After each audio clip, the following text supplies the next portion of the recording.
Hola, ¿cómo están mis queridos?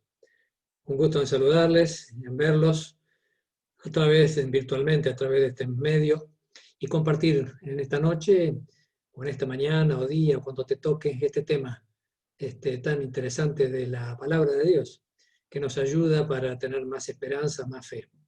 Si vivís solo, si te sentís solo, tenés que saber que en Cristo podés encontrar mucha más seguridad de lo que te imaginas. Lo que has descubierto acerca de Jesús es poco o casi nada. Dios es tan grande, es tan maravilloso, es tan pleno, es tan delicado, es tan condescendiente con cada uno de los seres humanos que para nada va a dejar a alguien solo en un momento en que lo esté necesitando. Pero como Él nos enseñó a nosotros, Él también quiere recibir afecto. Él también quiere recibir nuestra correspondencia, nuestra amistad, nuestro cariño. Eh, Dios nos creó a nosotros con esa habilitación y Él también tiene esa habilitación. Necesita nuestro afecto, no porque sin Él no pudiera vivir, sino por el contrario. Su amor se multiplica cuando uno lo recibe y cuando uno se lo devuelve. Y en ese ir y venir se produce un afecto impresionantemente grande, profundo, que cambia totalmente la vida.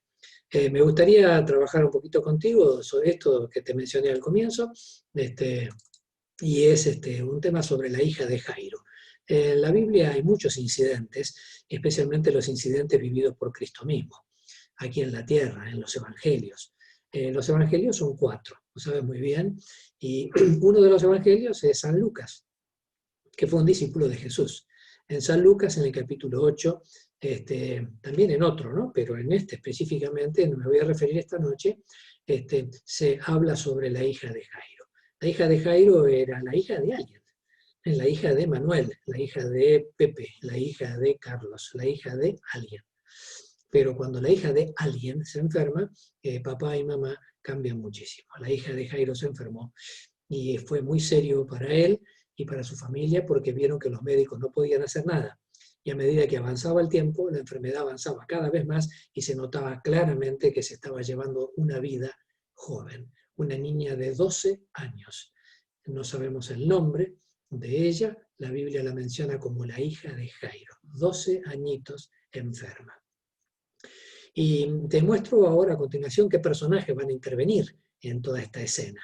Jesús, por supuesto, el personaje principal, Dios aquí en la tierra, los discípulos de Jesús que estaban con él, no sabemos si estaban todos, los 12 o algunos de ellos, 3 seguros que estaban, porque en el incidente se mencionan, Jairo, el papá que sale a la búsqueda del sanador para su hija, un sirviente de Jairo que se suma en la escena cuando viene, ¿no es cierto?, a traer una noticia, una mujer enferma que no tiene nada que ver con Jairo ni con su familia, aparentemente una mujer del grupo que iban caminando de personas enfermas y que también estaba detrás de Jesús para ser sanada.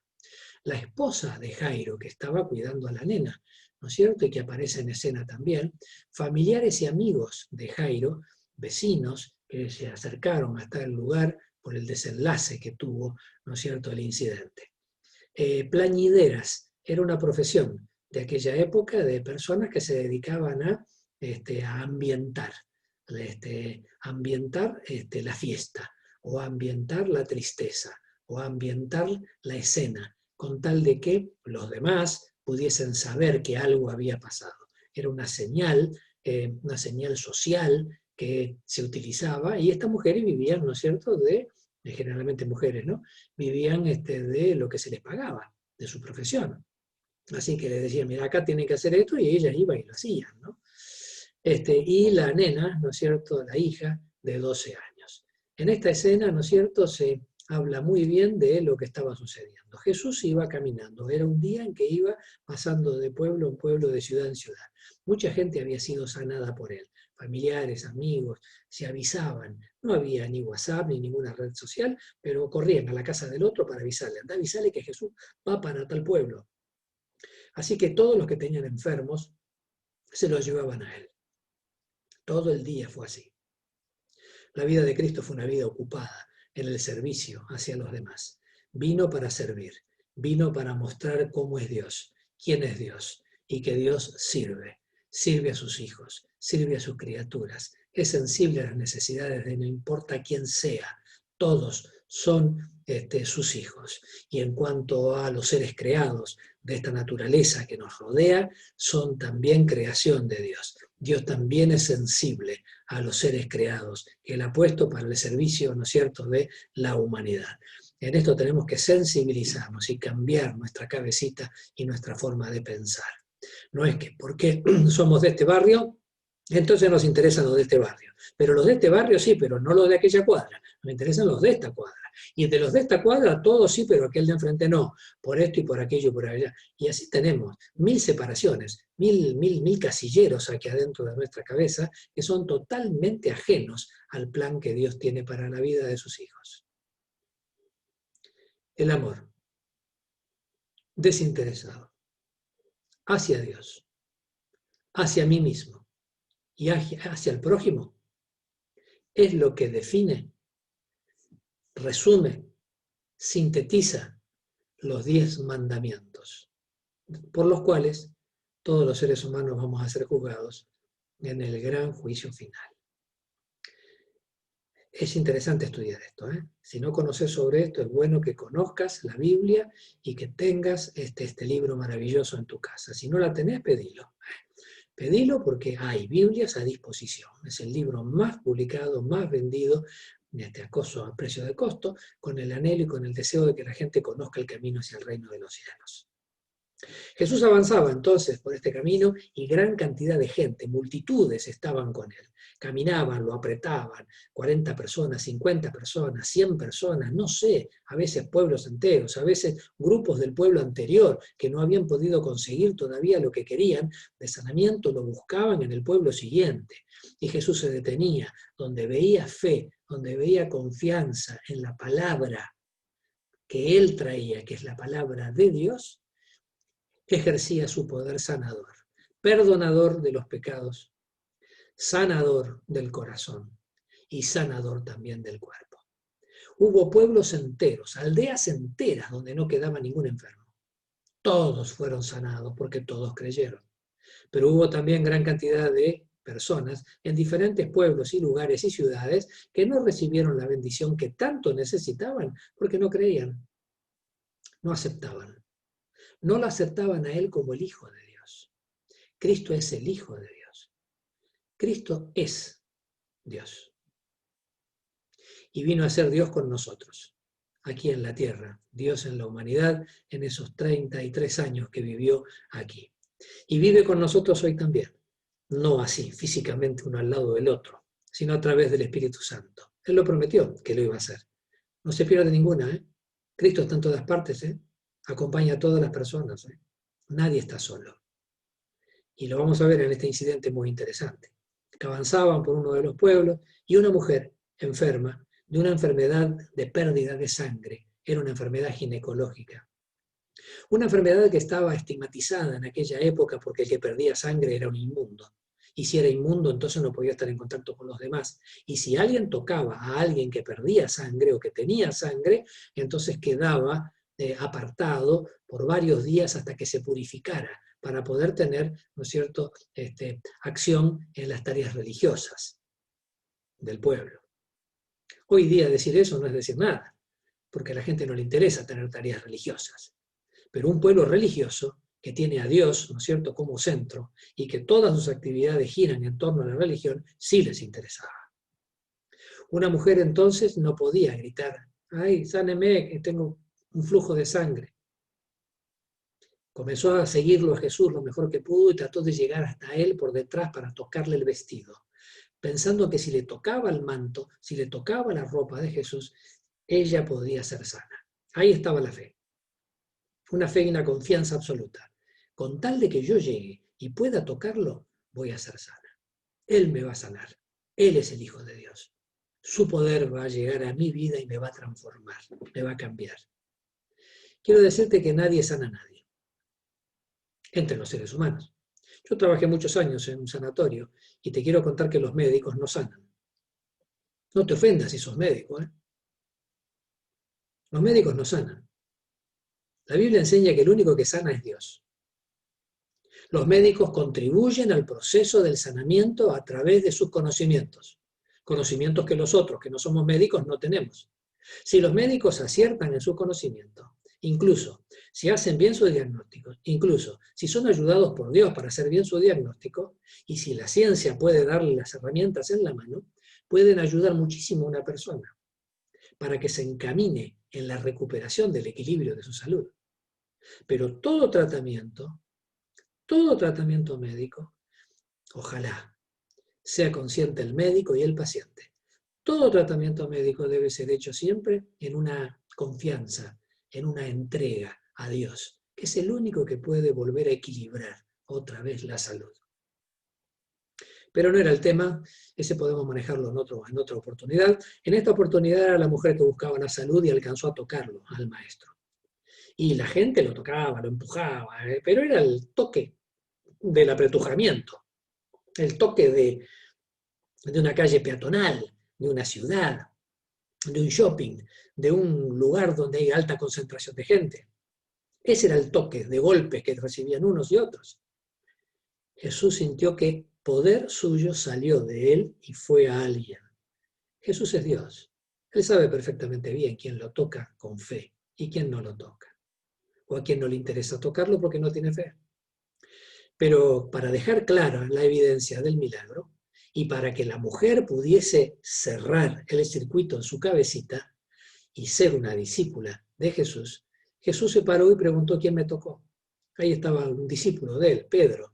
Pedro dijo, Señor, preguntas quién te tocó, está lleno de gente acá, está lleno de gente, somos un montón, somos no sé, 80, 90, 100 personas, 150, no sé cuántos somos acá, y preguntas quién te tocó. Alguien me tocó, porque yo conozco que salió poder de mí. La cosa cambiaba. La mujer se sintió identificada, se sintió entonces en su corazón como que la había descubierto. Fue y se postró a los pies de Jesús y le pidió perdón por haber hecho lo que hizo, pero estaba buscando la salud. Jesús la levantó de la mano y le dijo, mujer, tu fe te ha salvado. Vete. Es así, cuando uno se acerca a Cristo, a Jesús, no importa si lo conoce o no lo conoce, teniendo confianza en Él, puede recibir el sanamiento no importa dónde esté. La Biblia enseña que para hacer las paces con Jesús, uno sencillamente debe tener humildad, bajarse del pedestal. ¿Viste? El pedestal que nosotros mismos nos vamos edificando en la vida, el pedestal del orgullo. Bajarse de allí a los pies de Cristo, no a los pies de los demás. No te humilles con otros, humíllate con Dios. Sé humilde con Él. Busca su ayuda, busca su sanidad, busca su protección, busca su perdón. Busquemos cada día a Dios y Dios estará con nosotros. Nos aceptará así como somos, con nuestros impulsos, nuestros deseos, nuestros problemas, nuestros pecados, nuestras tendencias, las cosas que nos hacen mal, tantas cosas que luchamos en nuestra vida y no las hemos conseguido. Sigamos, pero con Cristo, no solos. Quien va a Cristo nunca es rechazado. El amor de Cristo envuelve con afecto y con amor a aquel que se acerca a Él por la fe. Y Dios bendice a la persona, dándole ¿qué? Dándole un nuevo poder. ¿Dónde? Dentro suyo, en su vida. ¿En qué consiste el poder? La vida de Cristo. Viene a vivir conmigo, a mi propia mente. Viene a vivir conmigo y ahora ya no estoy más yo solo. Ahora estamos Cristo y yo. Ahora lo que nos toca vivir en la vida lo vivimos juntos, por amor. Dios a mí y yo a Él. Y poco a poco la relación de afecto y de amistad es cada vez más profunda. Y a medida que pasan las semanas, los meses, los años, cada vez el cristiano se caracteriza más por ser más parecido a Jesús. Qué interesante. Qué interesante. Esto es el ABC del cristianismo. Si no sabemos esto, es porque no entendimos qué es el cristianismo. No vale de nada saberse la Biblia entera. Vale, es importante saberse la Biblia entera, ojalá la supiésemos. Pero no vale si no se la experimenta con Dios primero. Es Dios quien enternece nuestro corazón. Es Dios quien nos perdona. Es Dios quien nos ayuda y acepta nuestra humildad. Es Dios quien nos da el poder para poder vivir una vida distinta y diferente. Es Dios. Solo Dios puede hacerlo. Si yo le permito y creo en su palabra. La mujer recibió lo que buscaba. De repente un hombre llamado Jairo vino: Señor, Señor, por favor, se está muriendo mi hija. No es aquí, es en el otro pueblo. Por favor, ¿podés venir? Se está muriendo. Vamos, le dijo Jesús. Jairo era como una especie de líder o de dirigente o de príncipe, usando las palabras de aquella época, o de anciano, usando una palabra que usa la iglesia cristiana hoy día. ¿Anciano de qué? De la iglesia. Era un dirigente de la iglesia. ¿De qué iglesia? De la sinagoga, donde se reunían, ¿no es cierto?, a adorar a Dios los días sábados. De acuerdo al mandamiento, vos sabés que la Biblia dice que el cuarto es el sábado, el cuarto mandamiento dice que Dios nos pide que lo adoremos a Él en sábado. Eso no ha cambiado, ni va a cambiar tampoco, estudiándolo en toda la Biblia como es. Pero lo interesante del asunto es que Jesús le dice, sí, cuando empiezan a ir, viene un mensajero de Jairo, para decirle: no lo molestes, ya al maestro, se murió tu hija. Yo no sé si vos tenés hijos o no, si tenés nietos o no, pero estás buscando la ayuda del médico, de aquel que puede sanarla, y viene alguien y te dice: se murió. Es como que te están diciendo: ya es tarde, ya no se puede hacer más nada. No es así. Todavía se puede hacer y se puede hacer mucho. Hay mucha esperanza, porque frente a las circunstancias difíciles de la vida, Cristo está siempre para ayudar a las personas. Te voy a contar lo que pasó, para hacer un paréntesis, con una familia en el campo. Vivían en el campo padre, madre y 4 hijos. La mayor era una hija, una nena. Y bueno, trabajaban, hacían sus cosas, entraban, salían. Un día se enfermó el papá y el papá murió. Y quedó la familia ahora solamente con la madre y los 4 hijos. La nena mayor ayudaba mucho a la madre, como te imaginarás, y se mimetizaba mucho en imitación con la madre, porque la veía sufrir, la veía orar, la veía trabajar, la veía lavar la ropa, la veía y la veía. La madre en una enseñanza le dijo: hija, tengo algo para enseñarte. Cada vez que aparezca algo difícil, y para mí aparecieron muchas cosas difíciles en la vida, he aprendido a decir esto: para esta necesidad lo tengo a Jesús. Así que la hija aprendió la frasecita de la madre: para esta necesidad lo tengo a Jesús. Para esta necesidad lo tengo a Jesús. Su madre la repetía y los hijos fueron aprendiéndolo. Pasó el tiempo, la chica finalmente se hizo grande y se fue a la ciudad para estudiar una profesión. Ya avanzada la profesión en la ciudad, avanzan los años, uno de los hermanos que vivía en el campo le dice: vení pronto, con un telegrama, vení pronto porque hay problemas en casa. La hija mayor se imaginó que algún problema había y el hermano no se lo estaba diciendo. Antes de que lograra salir de allá, después de arreglar sus cosas de la ciudad para ir al campo, recibió otro telegrama: hermana, vení pronto, están las cosas muy complicadas. Cuando logró viajar finalmente y llegó a la casa, hacía unas pocas horas que la mamá había muerto. En el medio del campo, sin ninguna otra alternativa y solución, esta chica dijo: hermanos, tenemos que enterrar a la mamá. Ninguno de los hermanos quiso saber nada. No por no hacerlo, sino por el miedo, por el temor, por el impacto, por la experiencia emotiva tan fuerte. Esta chica, ahora a cargo de este grupo de hermanos, dijo y repitió: para esta necesidad lo tengo a Jesús. Había aprendido esto como lema suyo en la vida y con sus propias manos enterró a su madre, después al final con la ayuda de uno de sus hermanos. Para esta necesidad lo tengo a Jesús. Hay gente que aprende esto y el que aprende le va mejor cuando lo aplica. Y si lo aplica, lo graba en su corazón y en su experiencia. y se da cuenta de cuán valioso es saber algo que sirve realmente frente a las circunstancias de la vida. Dios nunca deja a las personas, bajo ningún concepto. Fíjate esto que te voy a mostrar ahora. Nunca estamos solos. De paso, si tenés posibilidades de copiar la pantalla, copiala, ¿eh? Si tenés posibilidades de sacar la foto con tu celular, sacala, ¿eh? Y si no, papel y lápiz, ¿viste? Nunca estamos solos. Sea que lo elijamos o no, tenemos siempre a uno por compañero. Fíjate que es uno con mayúscula.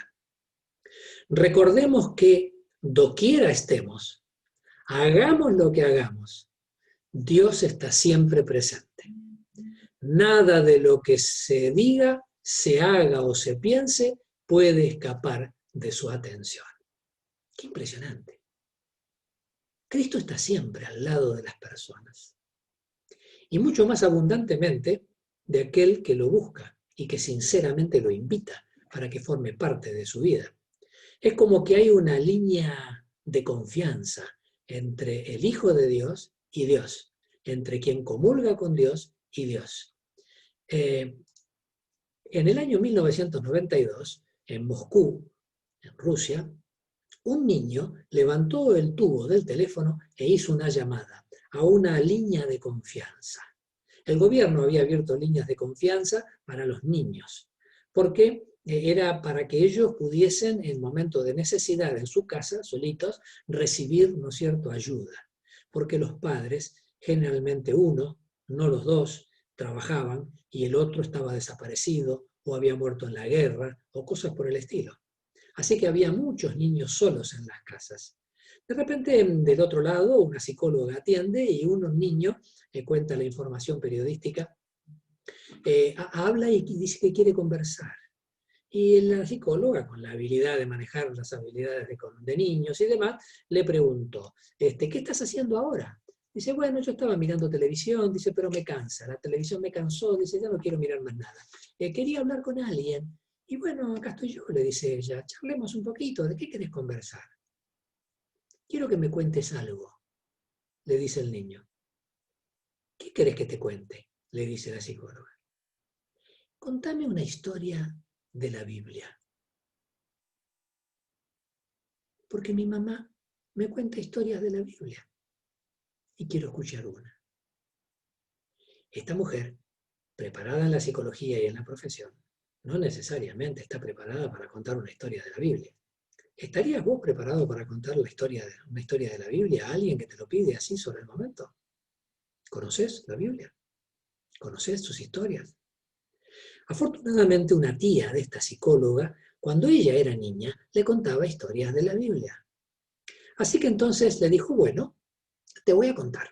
Acostate en el sillón, poné tu cabecita en una almohada, y contó una historia. Cuando terminó, hizo la moraleja, y el nene le dice, contame otra. Así que la psicóloga se acordaba de otra y le contó otra a su manera y de la mejor manera posible. Cuando le preguntó la tercera vez si estaba bien ahora, que ya estaba contento y satisfecho, el nene dijo, contame otra. Y vos sabés cómo son los niños, ¿no? Podés contar historias todo el día. Finalmente le dijo, no sé ninguna más. Y el nene le dijo, contame de vuelta la primera. La Biblia es una consejera, una, permitime la palabra, entretenedora, una acompañadora, una presencia fundamental en la vida del que tiene fe. Y no tenemos más fe porque leemos poco o nada la Biblia. Nos hemos quedado sin fe y el pueblo se está quedando sin fe y las ciudades se están quedando sin fe y los barrios se van quedando sin fe. Porque no hay Biblia, no hay palabra de Dios. La única forma de desarrollar la fe es a través de la palabra de Dios. Hay una línea de confianza entre Dios y la persona, y es la palabra de Dios. Dios quiere que nosotros podamos compartir su palabra y utilizarla en nuestra propia vida. Te voy a compartir qué dice la Biblia acerca de Jesús. Dice así, haya pues en vosotros, O en otras palabras, tengan ustedes el mismo sentir que tuvo también Cristo Jesús. ¿Qué sentir tuvo Jesús? El cual, o sea, Jesús, siendo en forma de Dios, o sea, siendo Dios mismo, no estimó el ser igual a Dios como una cosa que aferrarse. En otras palabras, Él era Dios, pero no se quedó agarrado de ser Dios, sino ¿qué hizo? ¿Qué hizo? Se hizo un siervo, dice ahí en la mitad, hecho semejante a los hombres y mujeres, y estando en la condición de hombre, se humilló a sí mismo, es decir, no se quedó siendo Dios en el trono suyo sentado, vino a la tierra como un ser humano, 100% ser humano. Era 100% Dios, pero 100% ser humano. ¿Y qué hizo? Se hizo un siervo, es decir, vino a ayudar a la gente. Y no solo vino a ayudar, también se hizo siervo hasta que llegó a morir por la gente. Y no solo morir, porque muchos mueren, ¿viste? Aunque nadie muere ni por sí mismo ni por los demás, ¿verdad? No salvamos a nadie con nuestra muerte. Él sí vino a morir y a salvarnos a nosotros de la muerte eterna. Por lo cual, ¿qué hizo Dios? Lo exaltó hasta lo sumo y le dio un nombre que es por sobre todos los nombres. ¿Dónde está esto? ¿Dónde está esto? En el libro de Filipenses, el capítulo 2, los versículos 3 al 9. Filipenses 2, 3 al 9. ¿Te das cuenta entonces qué importante que es esto? Es importante comulgar con Dios a través de la oración, es importante comulgar con Dios a través del estudio de la Biblia. Y es importante comulgar con Dios haciendo lo que hacía Jesús, ayudando a los demás. Estamos en época de cuarentenas y de pandemias en todo el mundo. Déjame que te diga que hay miles de personas que te necesitan. Déjame que te diga que como hijo de Dios, Dios quiere que hagas las paces con Él. Señor, con humildad te acepto en mi vida. Ayúdame ahora para que yo pueda hacer algo, no solo por mí, sino por los demás. Che, en lugar de mandar tantos WhatsApp con tantas tonterías que mandamos, en lugar de usar las redes para hablar de tantas cosas pasajeras que no tienen sentido alguno, en lugar de mandar tantas cosas que son para reír y tonterías que pasan, en lugar de recibir y recibir y recibir y recibir caudales de cosas que no ayudan, no enriquecen ni desarrollan a nadie, escúchame, eso no es compañía para la gente. La gente necesita la verdadera compañía y la verdadera compañía es Dios y la palabra de Dios. Mándale un versículo de la Biblia. Mándale un pensamiento, algo que despierte esperanza, algo que ayude a la persona a relacionarse con Dios para tener esperanza en su corazón y tener paz en su vida. Está enfermo, con más razón. Decirle que estás orando por él, que estás rezando por él. A nadie le gusta hacer el viaje solo en la vida. A todos nos gusta ser acompañados por alguien. Mis abuelos llegaron al puerto de Buenos Aires, viniendo de Europa. Mi mamá llegó al puerto de Buenos Aires, también desde Europa. Había toda una ceremonia cuando un barco llegaba. Gran cantidad de personas saludando, al montón, porque tenían esperanza, algunos que llegara algún conocido, alguno de su pueblo, alguno de su país, para preguntarle cómo estaban las cosas allá. Otros porque estaban esperando a alguien realmente. Así que por las dudas saludaban. Y generalmente usaban los pañuelos blancos. Y los del barco también. En los bordes del barco, todos con los pañuelos blancos. Por las dudas saludo, porque no sé dónde está aquel que me vino a buscar. Ojalá haya venido. Y si vine solo y nadie me vino a buscar, y voy a ver si me engancho con alguien, que alguien me muestre, me indique el camino. Un hombre se estaba volviendo a Europa. Había venido con su mujer a Buenos Aires y su mujer falleció en Buenos Aires.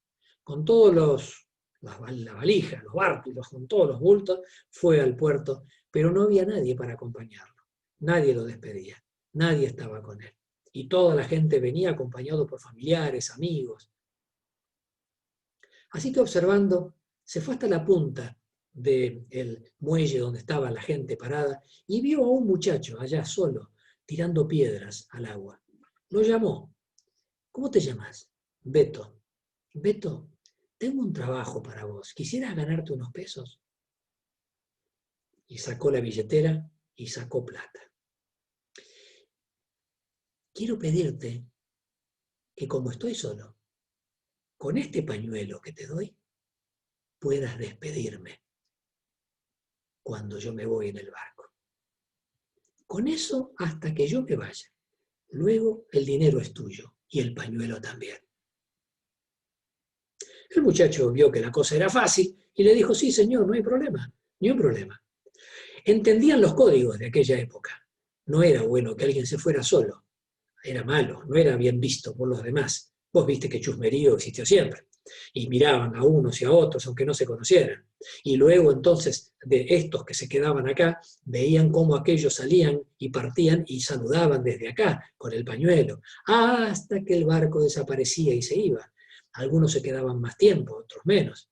Hay muchos que lo hacen todavía en las terminales de ómnibus, ¿no? Ahora no, en pandemia, pero antes de la pandemia iban y se quedaban afuera, ¿viste? Y vos te ibas con tu el ómnibus y te estaban mirando desde ahí adentro del vidrio y saludaban con la mano por las dudas, ¿viste? Ya no te veían más, pero bueno, es el afecto. Nadie quiere hacer el viaje solo. Nadie le gusta ser un viajero solitario. Déjame que te diga que el único que fue viajero solitario en esta tierra fue Jesús.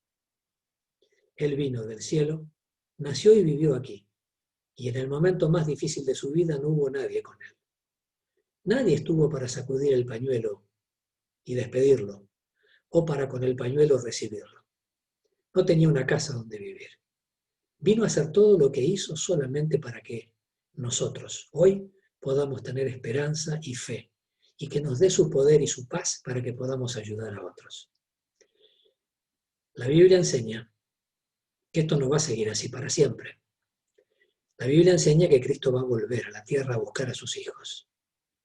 Yo quiero estar listo ese día, y yo sé que vos también querés estar listo. No podemos vivir para nosotros mismos siempre. Es necesario ayudar a tantos que sufren, incluso a los que están alegres y felices y que creen que no sufren. Hay que ayudarles, porque a todos hay que ayudarles a mirar a Jesús. Solo en Jesús hay salvación, solo en Jesús hay perdón, solo en Jesús hay esperanza.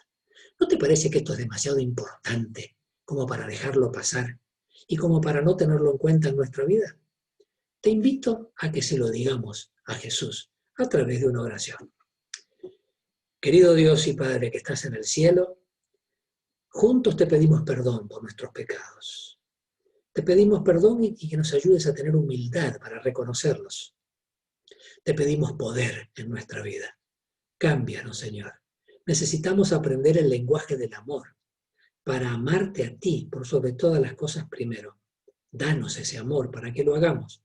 Que podamos amarnos a nosotros mismos correctamente, no egoístamente, como nos estamos destruyendo y nos estamos desarmando en nuestra vida porque no entendemos lo que significa egoísmo y no entendemos lo que significa amor genuino.